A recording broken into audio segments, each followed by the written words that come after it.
Well, thank you very much. And I'd like to ask Caroline, who's become very famous, big star, and she has a person who's a colleague of hers, a friend of hers, and that she has a lot of respect for, who comes from the area and knows exactly what's happening. Caroline, could I ask you to say a few words? Yes, sir. Here we have Hariana, who is from the continent of Africa. She's been a reporter here in the United States for many years, and she has a story to share with the press, with the media, and with these two fantastic leaders who have joined you today. So, Hariana, please. Why don't you come up here and talk so they can see? Sure.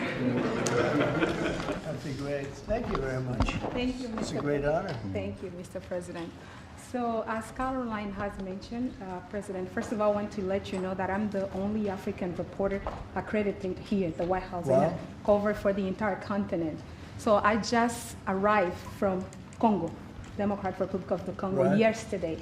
I went to see firsthand how the people is feeling and the president's message, President Felix Tshisekedi, about this upcoming peace deal. And let me tell you firsthand what I've witnessed myself. I spoke with the people on the street. I spoke with youth. They know your name. They know that a president named President Trump is working hard to finally bring peace to the country. I saw hope. They have hope now for a better day in Congo.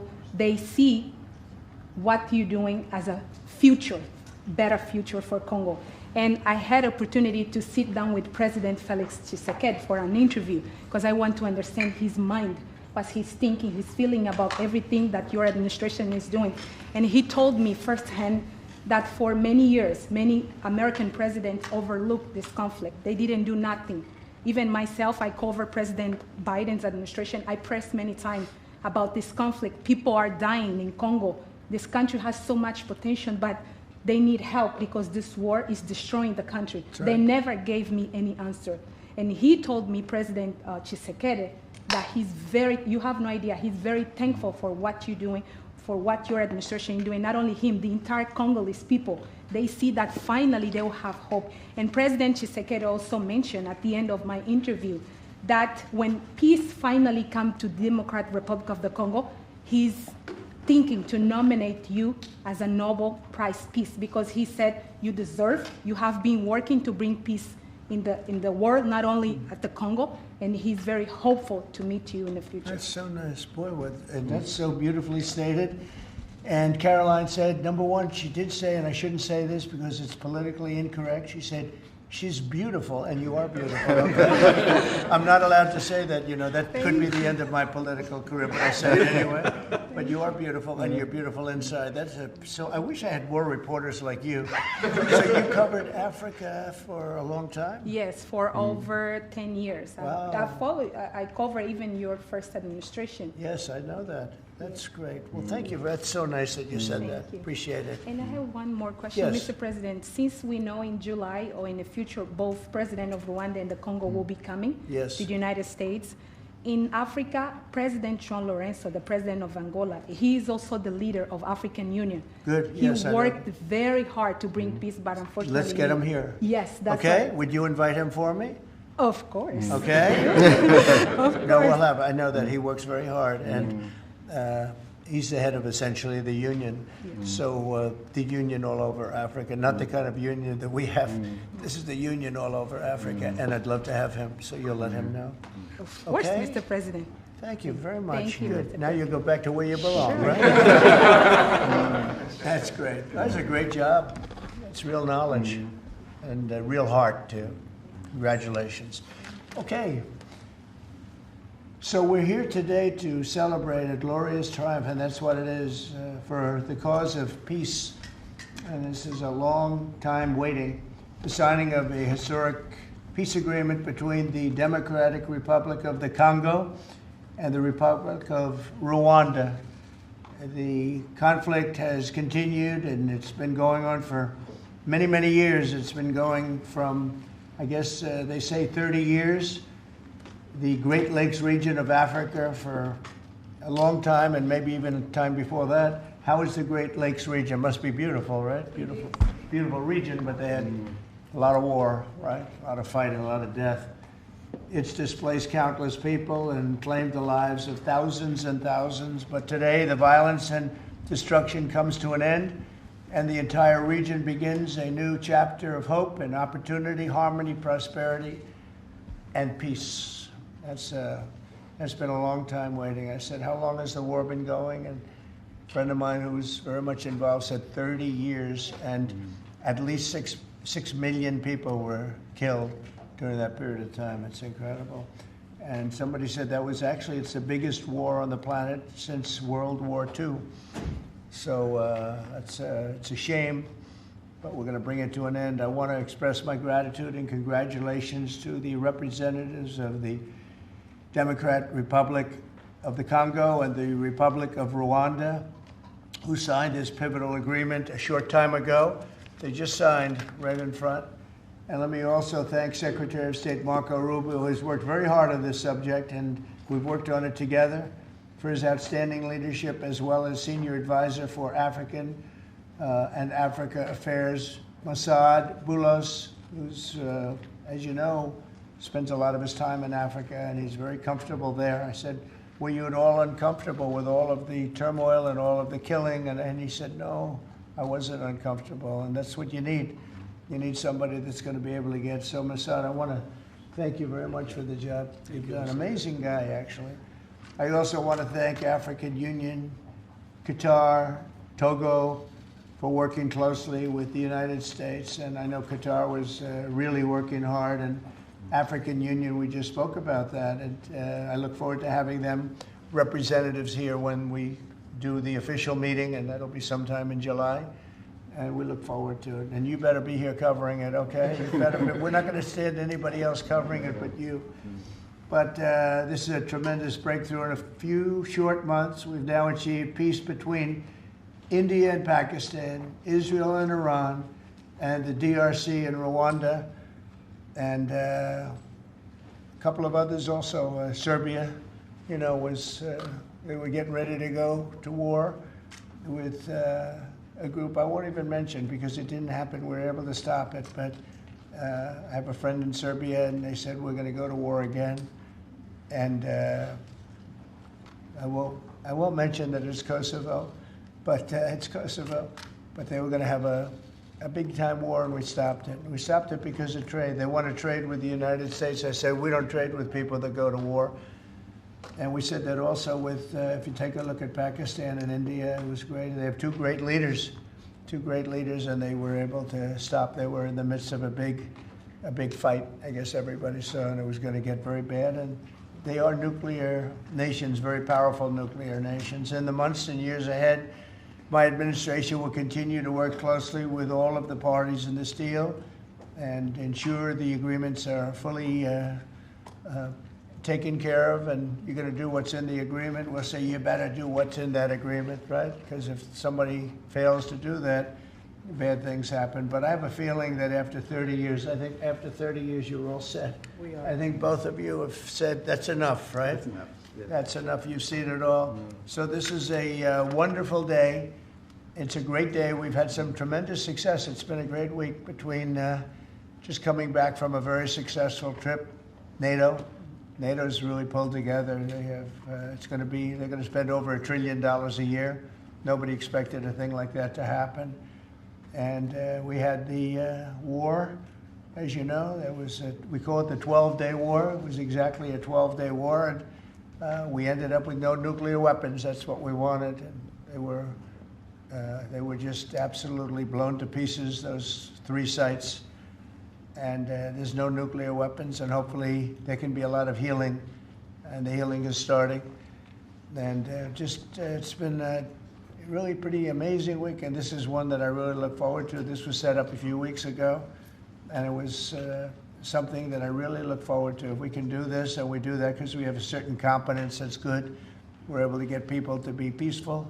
I think we can do war better than anybody, but we don't want to. And we have the greatest military in the world. They showed that in Iran. Those pilots, they flew for 36 hours. And think of that, and they hit their target. The size of this desk, half the size of this desk, from about 52,000 feet in the dark of night with no moon, 0 moon. They wanted it that way. Can you believe it? And they hit, every missile hit exactly half the size of this beautiful Resolute desk. We don't want to talk about it when it comes to rockets hitting it, but half the size of this, and they hit dead center from tremendous heights, going at tremendous speeds. It's amazing. Nobody could do a thing like that. There's nobody has that weaponry, and nobody could do a thing like that. So we had a very busy and successful week. And in addition to that, our economy is doing great. We're setting records with the economy and a lot of other good things happening. But this is about Congo and Rwanda. And I'd like to ask, if I might, would you say a few words before we introduce our guests, please? Sure. Thank you, Mr. President. Yes. So, under your leadership, Mr. President, and the full support of Secretary Rubio and the entire team at the State Department, we engaged with the two parties in early April, and within 3 weeks, they signed the Declaration of Principles. And now, within about 2 months from that, we have signed today the final, this is actually the final peace agreement. You know, many people were wondering if this is preliminary. No, this is the actual final peace agreement that they've signed today. You've also expressed interest in inviting the heads of states to the White House for a signing ceremony. So there will be some other additional agreements that will be signed. In addition to this, which will become known as the Washington Accord with regards to the Great Lakes region. That's great. There are some economic... Why not the Trump Accord? If you wish. I'm only kidding. That'd be headlines there. I think that's a great thing. Washington Accord. Beautiful. And there's an economic aspect as well that is extremely important for both countries. They have also worked, last week we finalized the regional economic integration framework, which both countries will be signing at the White House here during that ceremony. And That's going to be a great ceremony. Absolutely. Right? We're going to make that a great ceremony and bring other people that were involved, some other people. Besides the gentleman we talked about, who we know has worked so hard. If you think there are other people that are deserving, let us know. Okay? Sure. And there will be some bilateral agreements. We're negotiating a minerals deal with the DRC for critical minerals. Many American companies have shown interest in investing in the DRC, and these we're talking about long-term investments. Same thing with Rwanda. Many American companies have shown interest, and not only in mining, but also in the midstream and downstream, which will be the processing of minerals. We're also working and supporting the Lobito corridor, which will help building the infrastructure. Just 2 days ago, the United States signed, and supported a project of $1.5 billion for electric transmission from Angola to the DRC. And there are many other projects of that nature lined up. So we will be, under your leadership, Mr. President, we'll be working with the two countries very closely and with the support of Qatar to make sure that this agreement is implemented. And a lot of our companies are in both of these countries now, especially since we've been getting along so well. It's probably the way we were brought together. And we have a lot of our big companies are there, between rare earth and all of the other things that they do in Africa, which is very greatly expanding, especially in these two countries. You have earth, they consider it to be about the best in the world, actually, I've heard. So we're doing a lot of different things, and it's all going to bring everybody together. That's how this all began, I guess. But the big thing is, the big thing for me is there's really only one thing, and that's getting a peace treaty with two countries that have been fighting for 30 years. And but I want to thank you all. Will, if you could, you could bring the letters over. Of course, sir. So in front of you, as you said, sir, these are the actual agreements that were signed, respectively, by the foreign ministers of the Democratic Republic of Congo and Rwanda earlier today, witnessed by Secretary Rubio. We've also prepared for you 2 letters. This is to President Paul Kagame of Rwanda, expressing your appreciation and congratulations for everything that's happened already, and of course inviting him to Washington for, as Dr. Bula said, what we hope will be the Washington Accords, finally setting the terms for peace and prosperity in this region, hopefully for a very long time. That's great. That's beautiful. Very important. We're going to put a picture in there, right? As soon as this is over, they're going to put, we have a fast-moving photographer, Dan. He's going to put a nice picture of us Great. Here, okay. Thank you. That's for you. And, Thank you. and this is a letter to President Chikisade of the Democratic Republic of Congo, again congratulating him on settling this long-running war and inviting him to Washington, D.C. for the final conclusion of the agreement, hopefully soon. That's great.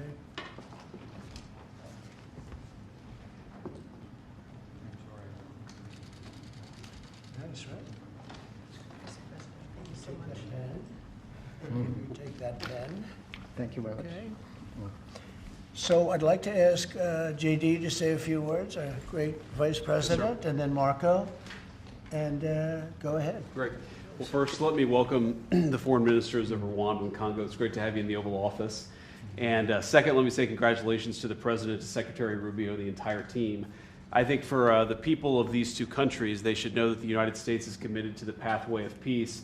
But to my fellow Americans, this is really a celebratory moment. This is a big moment for our country because under the President's leadership, we've taken what was 30 years of killing and war, the worst war in terms of death count since World War II, and now we're on a pathway to peace. And so if I think about what I know about these two countries, for 30 years, pretty much the entire time that I can remember these two countries being in the news, much of the story has been about them fighting one another, about them killing one another. And now we can look forward to a future where my children will look at this moment as the beginning of a new story, a story of prosperity and of peace. So thanks to the President, congratulations to the entire team, and to my fellow Americans. We should all be really proud because it's amazing what active presidential leadership can accomplish when it's geared towards peace and prosperity, and that's what we have in the Oval Office right now. So great job, sir. Thank you very much, JD and Marco, and then we're going to ask the two principals to speak. Yes, sir. Mr. President, first of all, thank you. When I first came on this job a few months ago, you made it very clear that one of the priority of this administration under your leadership was going to be the pursuit of peace. And from day one, whether it's been in Ukraine and Russia, whether it's been Pakistan, India, whether it's been Iran and Israel, and in the continent of Africa, your priority's been on peace. And today we see this come to fruition. It's sad. Wars get a lot more attention than peace. But peace is harder than war. A lot harder, and I want to congratulate both of the leaders here and their respective presidents for choosing the harder path, which is often peace, than the easier path, which sometimes is war, as costly and as bloody as it may be. And I echo the Vice President's statements, and that is that Americans should be very proud that the #1 voice for peace in the world today is our president, your president. And so thank you, President Trump. And I want to, again, recognize Dr. Boulos and the work he's put into this from day one. He's really put a lot of time and effort, and as our friends from the respective countries can share with us. And last point, I do want to thank, you've done this already, but the African Union, Togo, and Qatar, who have been extraordinary partners and whose help we're going to need to continue to receive in order to bring all this to fruition. So congratulations to both of you, and thank you, Mr. President. Thank you. Great job you've done. Do you want to start? Either way, would you like to start? Ladies first, maybe. Okay. Thank you so much. Thank you very much. Thank you so much, Mr. President, for having us here. I think I can summarize my contribution in 3 main points. First of all, thank you and congratulations indeed for this remarkable milestone, which is putting an end to 30 years of conflict and of suffering, and which is redefining the perspectives that millions of Congolese and of citizens of the greater Great Lakes region will have. The second point is stay committed, stay on board. We need the United States to make sure that this agreement holds and that you hold us accountable. And the third point is, if you stay on board, I think there are so many perspectives that we can transform our partnerships through, and that can usher in an era of prosperity, of growth, and of shared bilateral relationships that go well beyond the challenges that we've shared together, and that can at least, or finally, focus on the potential and of the wealth that we can share. So again, our heartfelt gratitude to you on my behalf, but more importantly, on behalf of the people of the Democratic Republic of Congo. Thank you so much. Beautifully spoken, and I look forward to seeing your leader. They will, highly respected person, as you know. Indeed. Highly respected all over the world, but in Africa in particular. So sometime in July, we'll do something, big ceremony. We look Okay? forward to it. Thank you very so much. Please. Thank you very much, Mr. President. This is indeed a historical day because it's the signing of a peace agreement between Congo and Rwanda to end a conflict that has been going on for 30 years. And there has been many mediation, facilitation in the past. but none of them succeeded. And we believe that it's because of your leadership and your steadfast commitment to this process, with also a new approach of economic integration, regional economic integration, which is important to allow Rwanda and DRC working together, because this is a very rich region with cross-border trade, with the minerals, with natural wealth. So with the US standing side by side with Rwanda and DRC, we believe that we will achieve a long-time peace. And we also believe that, as my colleague from DRC stated, it's important for the United States to stay committed, because today we signed, but now we need to implement what we have signed in order to open this new era you were talking about of prosperity, so that we can reap the economic dividend of peace. So for this economic integration framework to be implemented, it's important for the US to accompany the parties to implement what we have signed, because in the past we have signed so many agreements that were not implemented. And we are really, we believe that with your leadership, with the involvement of the United States administration, we will reach that goal. So thank you very much, Mr. President. Well, this will happen definitely. I can reach over. Do you want to just press them over to me? Sure. Let me have them. And I just wanted to give you each. These are your signed agreements. And we'll make sure that you follow through. We'll make sure you follow through. Yeah. We'll make sure that you follow through. Okay, that's for you. And we have one other thing that we're going to give, that we give to special people only. It's a coin. Thank you. And I hope you do that. I'm going to give you a second one for your leader. Oh, cool. Thank you very much. And likewise, we'll do that. These are serious coins. You don't want to lose them. You'll be very. I think that your reporter from Africa should get one. What do you think? Is she allowed? I saw. I think yes. Are the reporters okay with it? Brian, yes? Darling, that's for you. Okay? You did a fantastic job. Thank you. And I heard you do a great job in covering everything. Thank you. And Mr. President, we actually have the pictures that you took earlier Oh, of the let me foreign see ministers here already. Thank you so much, Mr. President. Thank you. Let me see that. They're in this folder right here, sir. Okay, this one? Yes, sir. Oh, they look better than me. I don't like it. I don't like it. That's beautiful. That's very good. We have a good photographer. Beautiful. That's great. You better, I'll tell you, you better do the job here. We're going to come down hard. It's beautiful. Thank you very much. So we'll put them in. That's for you. I can do that. Okay. That's for you. This is for the Congo. And what is it? For the Congo. Yes. Okay. Let's see, do we have two of them? I think so. He wouldn't give us one. He would have made a big mistake. Isn't that nice? That's for you. That's for you. Thank you, Mr. President. Thank you very much. And you're all set, and this is for you. You're going to Yes, get it this. Good. Might as well hold it. Thank you so Thank much. you very much.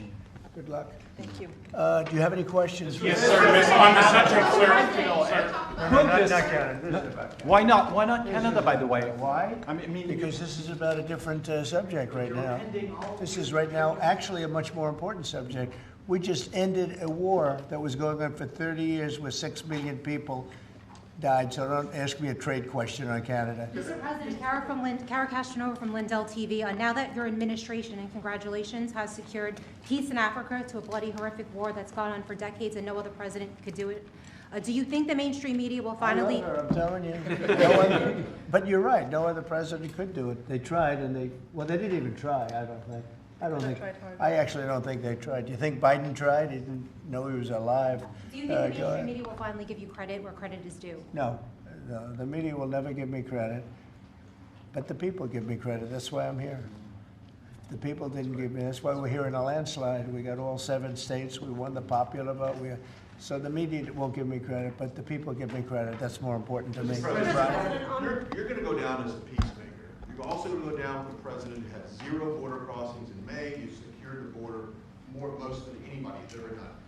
But I don't know if you know this. You're on track right now to have the lowest murder rate in history in this country. And I think a lot largely go to the fact we closed down the border. Did you want to comment on that? You might go down as the lowest murder rate in U.S. history. Yeah, I saw that the other day, and it's an honor. I mean, and that's really even better because, you know, we've taken a lot of illegals into the country through the Biden administration that are murderers, 11,888 to be exact. And many of them are now gone. We got rid of them. They're back where they belong. But so it's a great honor. You know, if you took that out, the numbers would be even better. They've created a lot of problems. You truth social earlier about getting money to the air traffic controllers and the big beautiful bill, which hopefully, praise God, if we get this thing signed. What does that mean to that industry that have been suffering the last couple of years, quite a decade of being underfunding? How that changed the safety of air travel? Well, they've underfunded the airports for years, and I started the process of getting it completed in terms of the equipment necessary to land the planes, where the planes, like the helicopter accident with the plane, would have never happened if they had the right modern equipment. It would have been bells and whistles would have been going on all over the place. And I had that all set, but when I wasn't here, they totally dropped it. You had a terrible head of transportation. We have a very good one now, Sean Duffy. But you had Buttigieg, and he didn't know a damn thing. He'd ride to work on his bicycle. He didn't know what the hell was going on. He was terrible. So he totally dropped that. It was a project that should have happened, and I was all set. But we had a very sad experience with the voting, and so we didn't get to do that. But now I'm doing it, and we're going to have a great system. And it's funded partially by the bill. It's the initial funding is by the bill, and then it gets to be funded. The rest of it comes a little bit later as we build it out. But we're going to build out the best in the world. We have the best companies in the world. A couple of countries have very good systems. In fact, I noticed when I was landing, my pilot often would use the system of another country, and I said, "What are you doing that for?" He said, "The United States system is so bad." So we have the best companies that do that in the world bidding. You have Raytheon, you have IBM, you have a lot of different companies bidding, and we'll get the best one, the best system for the best price. And they're going to go to town and give us a system that will be better than any other system in the world, and you won't have planes bunking into each other at 35,000 feet. Mr. President, on the subject of peace deals, Yeah. how close are you and your administration to a deal in terms of Gaza ceasefire right now? Often asked, and I think it's close. I just spoke with some of the people involved. It's a terrible situation that's going Gaza, he's asking about. And we think within the next week we're going to get a ceasefire. And we're supplying, as you know, a lot of money and a lot of food to that area because we have to. I mean, you have to. We're, in theory, not involved in it, but we're involved because people are dying. And I look at those crowds of people that have no food, no anything, and, you know, we're the ones that are getting it there. Some of it's being taken by some bad people, you know, once you give it and you give it out, and they're supposed to be taking care of the people, and they end up stealing the food and selling it. But we have a pretty good system now, but so we're helping with that. You see the lines of people that just get one meal, essentially. But it's too bad. Other countries aren't helping out. Nobody's helping out. We're doing that because I think we have to on a humanitarian basis. Like this, we didn't have to get involved in Africa, but we did because we thought it was, I mean, I've been reading, like J.D. said, he's, you know, from much of his life, he's been just seeing this, about this brutal war. And it actually got a lot of publicity because of the level of brutality, right? It was, nobody's ever seen anything like it. And to be involved in that, I mean, I consider this the most important of my conferences today. We just had a great Supreme Court victory today, and everybody would say that was big, but, you know, we're talking about saving thousands and probably millions of lives here. This is more important than anything. So it's great, but we're working on Gaza, trying to get it taken care of. And again, you know, a lot of food has been sent there. And other countries throughout the world should be helping also. And on another conflict that I know you've been working on, sir, is it true that you have reached out with a letter to North Korea's Kim Jong-un? Well, if there is a conflict, I get along with him very, very well. and we'll get the conflict solved with North Korea.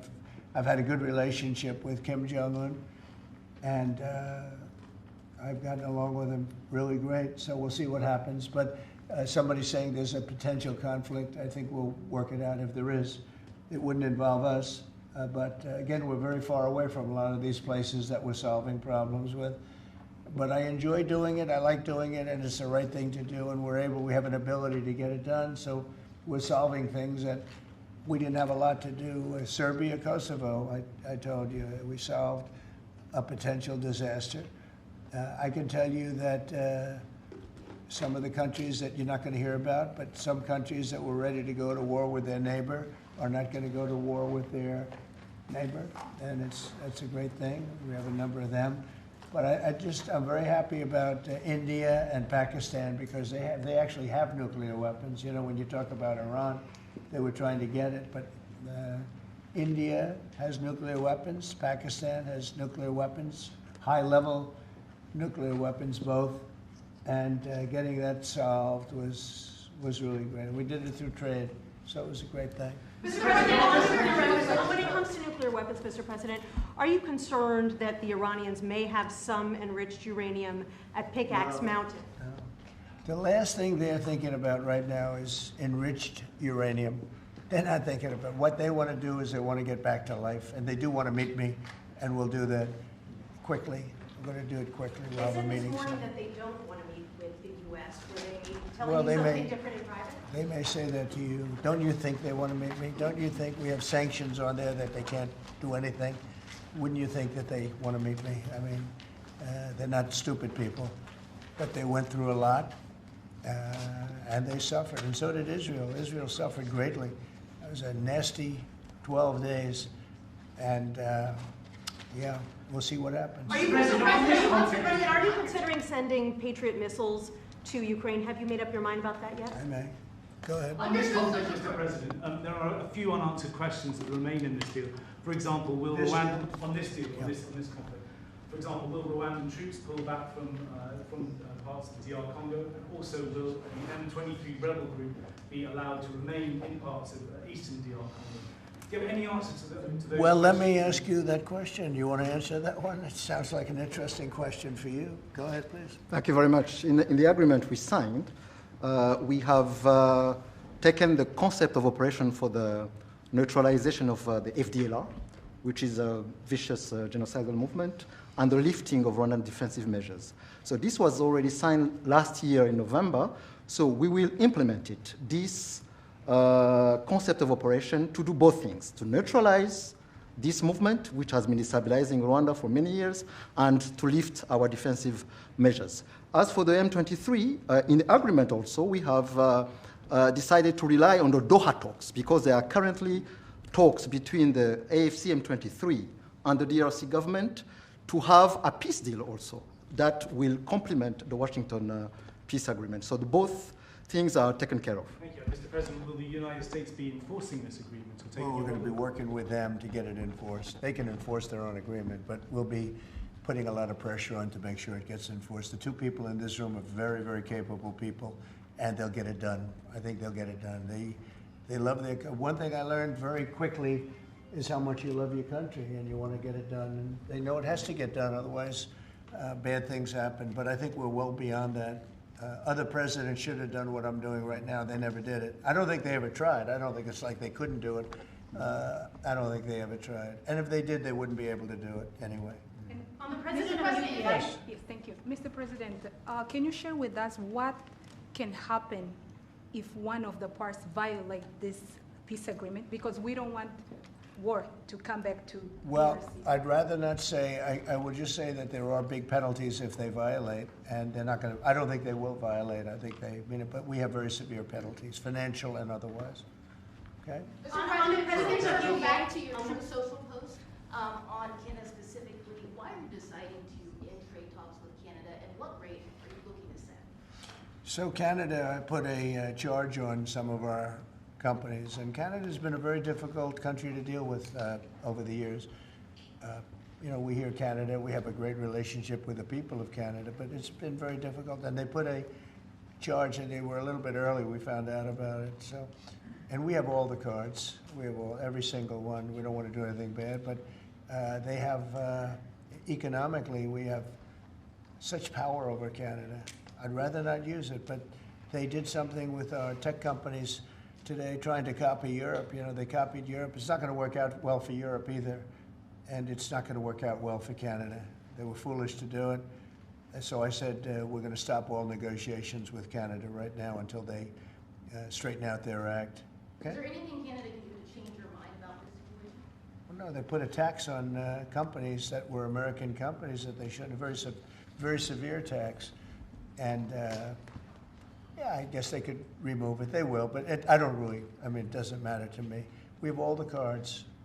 We have all the cards. You know, we do a lot of business with Canada, but relatively little. They do most of their businesses with us. And when you have that circumstance, you treat people better.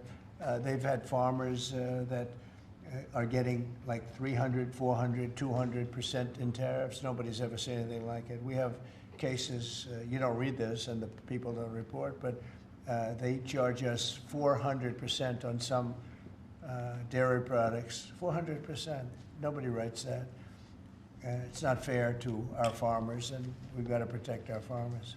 Sir, you just, sir, yeah, Brian, go ahead. Mr. Trump, you mentioned how much of a rate cut we would do to the interest on the debt. Earlier today, Director Pulte was on CNBC talking about how he suggested Powell should resign. Any comments on whether or not Powell should step down? I know you've been. Well, I don't have a comment. I'd love him to resign if he wanted to. He's done a lousy job. Look, if you were there, you'd say, well, you know, the United States is doing well. They have no inflation. And if they do get inflation in a year or two, we'll start raising the rates. We'll get rid of the inflation, you know, and do other things. Biden had the worst inflation in the history of our country. 19%, but I think it was much higher than that. Frankly, they say 19%. I say, I think it's a lot higher than that. And we have almost no inflation now. We've done a great job in a short period of time. Energy prices are way down. Gasoline now is down to close to $2 in a lot of places. A couple of places I see it even broke. It's like $1.98 a gallon. We've done a great job on inflation and honestly, pretty much everything else. I think it's very sad the way people act. You know, you have a guy in there that with the stroke of a pen could lower interest rates and save us hundreds of billions of dollars a year. But he's a stupid person. You know, it's very interesting. I'm not sure if he doesn't understand it, because you should be able to understand it. It's sort of 101 economics, but I'm not sure of that. But think of it, with the stroke of a pen, he talks about costs. We can save $600 billion, maybe even, these are nice numbers for you, right? $900 billion, $950 billion by lowering interest rates. And it's really just more of a paper movement. It's not like you're not cutting anything, you're not cutting jobs, it's just interest rates. And we're number 40 or 44, number 45. Some places that you wouldn't believe that, you know, I don't want to be disparaging, but they pay a lower interest rate than the United States of America. And without us, everything blows up. You know, we sort of control the world in that sense. But we have a guy that's just a stubborn mule and a stupid person that is making a big mistake. He's making a mistake. And it lasts for years, because when you do the debt, now, I've instructed my people not to do any debt beyond 9 months or so. Get this guy out. And whoever is in there will lower rates. If I think somebody's going to keep the rates where they are or whatever, I'm not going to put them in. I'm going to put somebody that wants to cut rates. There are a lot of them out there. And I said this morning, a lot of the business shows today were saying, you know, Trump is right. He should be cutting rates. Think of it. We have a great country. We're making a lot of money. We're taking in billions of dollars in tariffs. We have $15 trillion of money that wants to be invested here, which is a record. In 2 months, it breaks any record that we've ever had for a whole year, and not even close. 15 trillion, and it's going to be much higher than that. That's after essentially 2 months, because, you know, we've been doing it for about 2 months, 2.5 months. $15 trillion breaks every record in the book. There's never been anything like this. We have factories moving in, we have car plants moving in, we have everyone wants to be part of the United States. And as I told you, and I say it to everybody, when I was in the Middle East, the King of Saudi Arabia, and Qatar, and UAE, all great leaders, they have all great leaders. All three of them said, you got the hottest country in the world, and you did it in, at that time I was there for 4 months, because we got back a little while ago. But everybody says it, not only them. We have the hottest country in the world right now. The only thing is we have a Fed chairman that is, he doesn't get it. And you could have substantially lower. Like if we cut him 2 points, would save more than 600, think of it, more than $600 billion just because you cut. But you can't go out to the market and say, well, we have a guy that's got us at 4% or 4.5%, and we want to pay 2% or 1%. I think we should be paying 1% right now. And we're paying more because we have a guy who's, suffers from, I think, Trump derangement syndrome, if you want to know the truth. But he's not good for our country. Mr. President, the president of UK. No, Did you push not the you, president? not you. A related question on banking. There have been reports, Mr. President, that your administration is considering issuing an executive order about debanking, which is the practice of banks denying services based on people's political beliefs or industries such as crypto, people involved in that. Would you be open or interested to sign such an executive order targeting debanking, and what might Well, I think the debankers, I think that banks, I can tell you because I've been a victim myself, because of my politics, that big banks were very nasty to us. And I actually think it was Biden's people that told them to be, because the one group of people that banks are afraid of are the regulators. They are petrified of the regulators. And I've seen the biggest banker. I can tell you, you see him on television all the time. If a regulator walked into the room, he gets all nervous and crazy. They're afraid of the regulators. And if the Biden people order the banks to be virtually closed, they can do anything they want. The regulators control the banks. It's not the president of the bank. The president of the bank is far less important to a bank than a regulator. And a regulator can put that bank out of business, just like bad prosecutors are very dangerous. We had a couple. I had deranged Jack Smith and some others. And we kicked their ass. But it was, it's a tough kind of a situation. Prosecutors are very dangerous. A great prosecutor is an amazing asset for a country. But a corrupt prosecutor, a bad prosecutor is very bad. Well, the regulators are the same thing. And when they tell the regulator to go and make life impossible for big banks or little banks, they really control it. So there is a lot of debanking, and they call it debanking, call it a lot of different names. Essentially, they make it impossible to do business. And those people are very bad and very dangerous, and they shouldn't be doing it.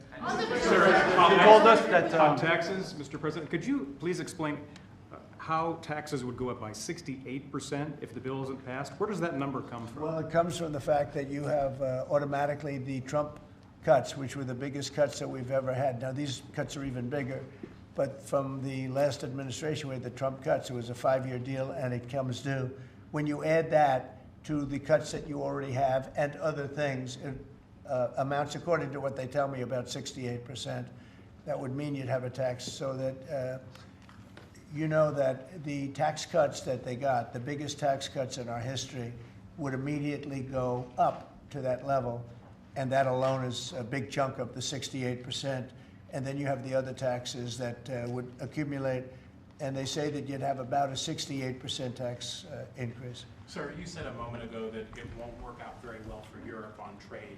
Does that mean you want to cut off those negotiations as well and just tell them what? No, well, they've been very tough. The European Union was formed in order to take advantage of the United States on trade. That was why they were formed. And they're nasty. They're very nasty. We have a good relationship. I'm dealing with Ursula right now and the group. But it's a very tough situation. They have been unbelievably bad to us. If you look at past presidents, they've treated them very badly. They're being very nice to me because I get it. I know the system, and we have the cards. We have the cards far more than they do, and they have not treated us well. And they're coming to us right now. I said I was going to put on a 50% tariff. As soon as I said that, I put it out on Truth. As soon as I said that, they came to the table. They didn't want to come to the table. My people were telling me, Scott was telling me, and the whole group was telling me that not a good situation. They want to tap it down the line. They don't want to really deal. So I said, we're going to put a 50% tariff on you, And Howard, as you know, was very much involved, Lutnick, Commerce, and he said they don't want to talk. As soon as I put that on, I was getting calls from them like, can we meet tomorrow? And the problem is they have a lot of very unfair taxes. They have a lot of taxes that you wouldn't put on, and they sue all our companies. They're constantly suing Apple and Google and all of these companies, and they're getting in front of judges that essentially almost work for them. I guess they do work for them, the European Union judges. And they're getting these crazy rewards. Apple was fined $17 billion, and others are being fined tremendous numbers of dollars. They're nasty people. And I don't want them affecting U.S. companies. I don't want that. If anybody's going to affect a U.S. company, I want it to be us. And if they're going to have to pay a penalty or a fine, let it be to us. So they've done this for a long time, for years, but they're very nasty. The European Union is very nasty, there's no question, but they'll learn not to be so nasty very soon. They know that. They know it's coming. So you told us that Vladimir Putin reached out to you to help you with the Iran crisis. We made some nice statements today. Did you see the statements? Very nice. Vladimir Putin made some very nice statements today. Look, he respects our country again. He didn't respect it a year ago, I can tell you right now. But Putin respects our country. And President Xi of China respects our country. And Kim Jong-un they respect our country again. We were not a country that was respected just a year ago. We had a president that was incompetent. We had bad people circulating around this desk, this beautiful, resolute desk. They had, I guess, evil intentions. You couldn't be that stupid. I mean, they had evil intentions. But the world respects our country again. Thank you very much, everybody. Thank you, President.